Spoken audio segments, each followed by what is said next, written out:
Creativity is super important in biology because it's hugely important in the process of evolution. Evolution often takes a winding path to get to what we see now. And if we want to follow this path in an attempt to understand it, sometimes we've got to be as resourceful and clever as evolution has been.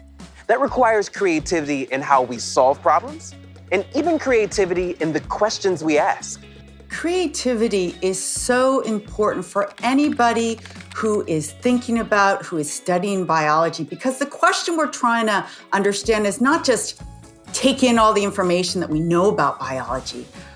We want people to imagine what biology, what the natural world, what the physical world, what our bodies can actually do, what our brains can do. And to be able to do that, you need to think out of the box. You need to think about things that haven't been thought about before. And that is why